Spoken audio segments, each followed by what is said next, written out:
Hello दोस्तों, कैसे हैं आप सभी। आशा करता हूँ आप सभी अच्छे होंगे और मस्त होंगे। आप सभी अपनी एग्जाम की प्रिपरेशन कर रहे होंगे। तो दोस्तों, आज मैं आप सभी के लिए कक्षा 10 की विज्ञान विषय का अध्याय 1 लेकर आया हूँ, जिसका नाम है रासायनिक अभिक्रिया एवं समीकरण। दोस्तों, आपको इस अध्याय के नोट्स चाहिए तो आपको मैं डिस्क्रिप्शन या कमेंट पिन कर दूंगा, जिसमें आपको लिंक दी होगी, आप वहां जाकर डाउनलोड कर सकते हैं। तो दोस्तों, वीडियो को स्टार्ट करते हैं। इस चैप्टर में सबसे पहले पूछा जाता है कि भौतिक परिवर्तन किसे कहते हैं। तो हम जानते हैं वे परिवर्तन जिनमें पदार्थ के केवल भौतिक गुण बदलते हैं। क्या दोस्तों? भौतिक गुण बदलते हैं। भौतिक गुण कौन कौन से होते हैं हम जानते हैं। नंबर 1 पर है, इनमें पदार्थ के भौतिक गुण जैसे अवस्था, आकार, द्रव्यमान आदि बदल जाते हैं। नंबर 2 पर, ये परिवर्तन है वो अस्थायी होता है। ये परिवर्तन उत्क्रमणीय होता है। नंबर 4 पर है, इनमें किसी भी नए पदार्थ का निर्माण नहीं होता। दोस्तों, हम उदाहरण के द्वारा समझते हैं। नंबर 3 उदाहरण को सबसे पहले ले लेते हैं, पानी का जमना। दोस्तों, पहले पानी होता है वो लिक्विड अवस्था मतलब द्रव अवस्था में होता है, बाद में वो जम जाता है तो वो ठोस अवस्था मतलब सॉलिड अवस्था में आ जाता है। तो हम कह सकते हैं प्रारंभिक अवस्था और अंतिम अवस्था। प्रारंभिक आकार और अंतिम आकार में परिवर्तन है। प्रारंभिक द्रव्यमान और अंतिम द्रव्यमान में परिवर्तन है। तो इस प्रकार का परिवर्तन भौतिक परिवर्तन कहलाएगा। ये अस्थायी होते हैं क्योंकि दोस्तों, जब हम बर्फ को फिर से गर्म करेंगे तो ये लिक्विड में बदल जाएगा मतलब द्रव में बदल जाएगा। दोस्तों, ये उत्क्रमणीय होते हैं।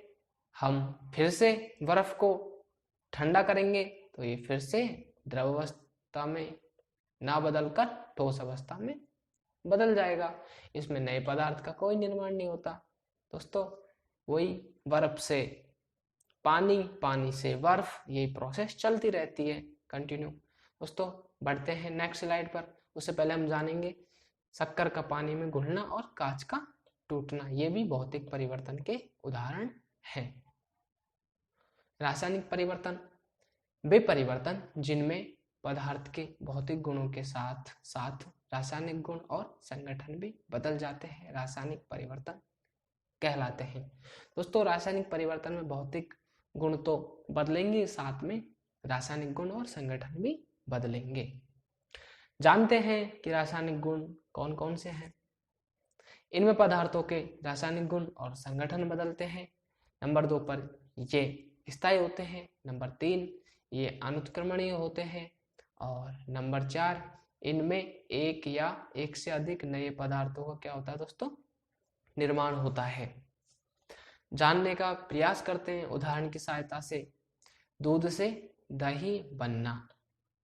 दोस्तों, दूध से दही बनना, ये तो अभी केमिकल प्रॉपर्टी मतलब रासायनिक गुण के कारण चेंज हुआ है, क्योंकि हम जानते हैं दूध में क्या दोस्तों, ये दूध का कोई प्याला है, इसमें हम थोड़ा सा लस्सी या छाछ या मट्टा की कुछ बूंद डालेंगे तो कौन सा अम्ल उत्पन्न होगा दोस्तों? लैक्टोबैसिलस। शॉर्ट में लिख देता हूं दोस्तों, लैक्टोबैसिलस एसिड उत्पन्न होगा दोस्तों, जिसके कारण दूध से दही बनेगा। लेकिन दही से दूध बनाना फिर से ये तो पॉसिबल नहीं है दोस्तों। तो हम कह सकते हैं ये स्थायी प्रोसेस है। अनुत्क्रमणीय प्रोसेस भी कहते हैं इसको। अनुत्क्रमणीय प्रक्रम में होता है क्योंकि दही से दूध नहीं बना सकते, लेकिन दूध से दही तो हम बना सकते हैं।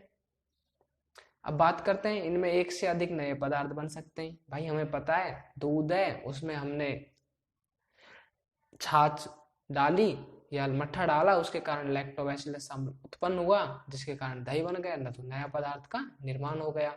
ऐसे ही नंबर 2 उदाहरण, बनी हुई सब्जी का खराब हो जाना। नंबर 3, लोहे पर जंग लगना। दोस्तों लोहे पर जंग लगती है, लोहे पर जंग लगने के कारण वायु की उपस्थिति, वायु में उपस्थित होने वाली आर्द्रता या नमी उसके कारण लगती है तथा वायु के कारण जंग लगती है। ये भी रासायनिक परिवर्तन के उदाहरण है। नंबर 4 पर पाचन और प्रकाश संश्लेषण, ये भी रासायनिक परिवर्तन के उदाहरण है। तो दोस्तों बढ़ते नेक्स्ट स्लाइड पर। रासायनिक अभिक्रिया, किसी भी पदार्थ में रासायनिक परिवर्तन का होना रासायनिक अभिक्रिया कहलाती है, जिसमें पदार्थ के रासायनिक गुण मूल पदार्थ से अलग हो जाते हैं। उदाहरण के द्वारा हम समझते हैं। कार्बन का ऑक्सीजन की उपस्थिति में दहन करने पर कार्बन डाइऑक्साइड गैस बनती है। रासायनिक अभिक्रिया में रासायनिक परिवर्तन होगा तभी हम उस अभिक्रिया को रासायनिक अभिक्रिया कहेंगे। दोस्तों हमने ये परिभाषा पढ़ी थी, 2 या 2 से अधिक पदार्थों का आपस में जोड़ना और एक नए पदार्थ का निर्माण करना रासायनिक अभिक्रिया कहलाती है। लेकिन दोस्तों ये परिभाषा कुछ हद तक ही सही है। तो अच्छी परिभाषा ये है, किसी पदार्थ में रासायनिक परिवर्तन का होना रासायनिक अभिक्रिया कहलाती है। दोस्तों रासायनिक अभिक्रिया के निम्न 2 भाग होते हैं। ए है अभिकारक या क्रियाकारक, बी है उत्पाद या क्रियाफल। दोस्तों अभिकारक क्या होता है जानते हैं। रासायनिक अभिक्रिया में भाग लेने वाले या क्रिया करने वाले पदार्थों को क्या कहते हैं दोस्तों? अभिकारक। जिनमें रासायनिक अभिक्रिया में हमेशा बाईं ओर लिखा जाता है। किसको दोस्तों? अभिकारक को। उत्पाद क्या होता है? रासायनिक अभिक्रिया में बनने वाले पदार्थ को उत्पाद कहते हैं और जिन्हें रासायनिक अभिक्रिया में हमेशा दाईं ओर लिखा जाता है। उदाहरण द्वारा समझते हैं। जब कार्बन ऑक्सीजन से क्रिया करता है तो कार्बन डाइऑक्साइड बनती है। कार्बन और ऑक्सीजन यहाँ पर अभिकारक है और कार्बन डाइऑक्साइड उत्पाद है। दोस्तों रासायनिक समीकरण किसे कहते हैं इसको हम समझते हैं। रासायनिक समीकरण, रासायनिक अभिक्रिया के पदार्थों को प्रतीकों या अणुसूत्रों के रूप में लिखना ही रासायनिक समीकरण कहलाता है। दोस्तों कोई भी पदार्थ है उसमें रासायनिक अभिक्रिया होती है तो उस पदार्थ को उसके प्रतीकों या अणुसूत्रों के रूप में लिखना रासायनिक समीकरण कहलाता है। रासायनिक समीकरण लिखने के कुछ नियम हैं जो कि इस प्रकार है, आपको बता देता हूं। नंबर 1 पर है, सर्वप्रथम क्रियाकारकों को बाईं ओर लिखकर तीर का चिन्ह लगाया जाता है, जिसके बाद दाईं ओर उत्पाद लिखे जाते हैं। नंबर 2 पर है, अभिकारकों तथा उत्पादों के मध्य तीर का चिन्ह लगाया जाता है, जिसका सिरा हमेशा उत्पाद की ओर होता है जो अभिक्रिया की दिशा को बताता है। नंबर 3 पर है, यदि अभिकारक या उत्पाद में पदार्थों की संख्या 1 से अधिक होती है तो इनके मध्य योग का चिन्ह लगाया जाता है। उदाहरण के द्वारा समझते हैं। कार्बन का ऑक्सीजन की उपस्थिति में जब दहन कराया जाता है तो कार्बन डाइऑक्साइड गैस बनती है। दोस्तों इसको एक एग्जाम्पल के द्वारा समझते हैं। चलते हैं नेक्स्ट स्लाइड पर। समीकरण लिखा हुआ है, कार्बन और ऑक्सीजन, ये क्या है दोस्तों? अभिकारक। फिर अभिकारक को हमेशा बाईं तरफ लिखा जाता है और तीर का चिन्ह लगाया जाता है। फिर उसके सामने क्या लिखा जाता है दोस्तों? उत्पाद को लिखा जाता है जो कि दाईं ओर लिखा जाता है।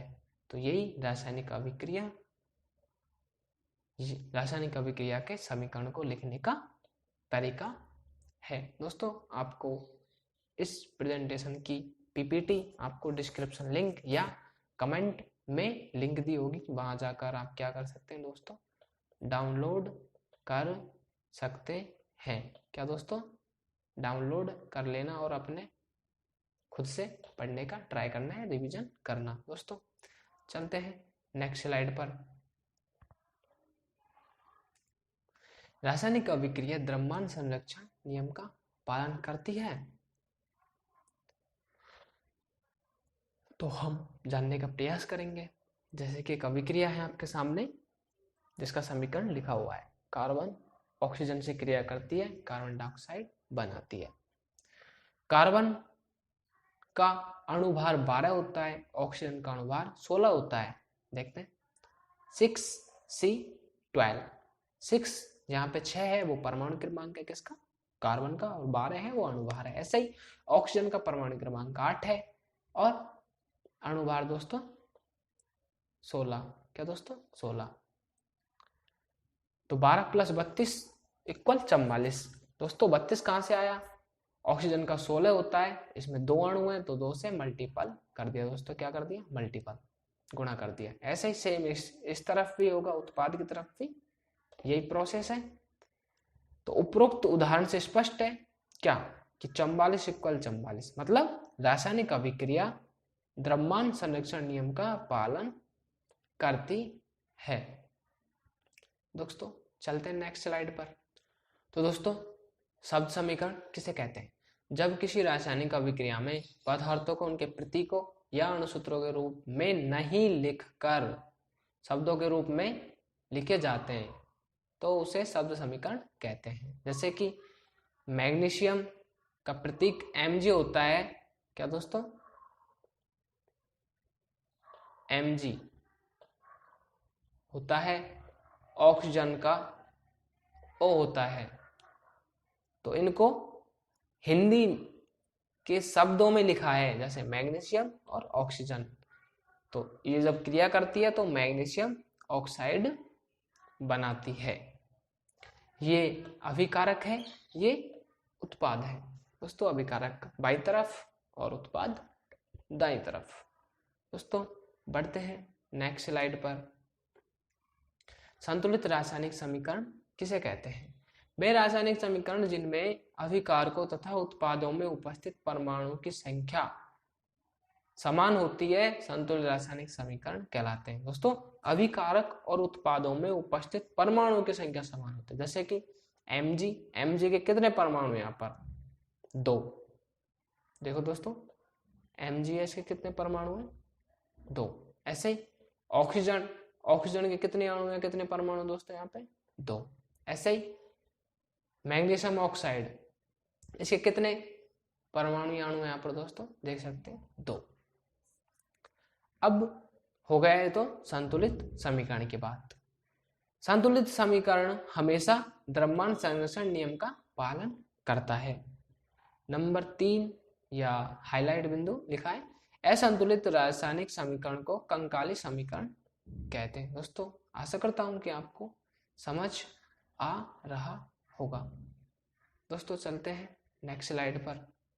संयोजन अभिक्रिया पढ़ने से पहले हम जानेंगे कि रासायनिक अभिक्रिया के प्रकार। रासायनिक अभिक्रिया के प्रकारों में सबसे पहले संयोजन अभिक्रिया 1 नंबर का प्रकार होती है। दोस्तों ऐसी अभिक्रिया जिसमें 2 या 2 से अधिक अभिकारक जुड़कर एकल उत्पाद बनाते हैं उसे संयोजन अभिक्रिया कहते हैं।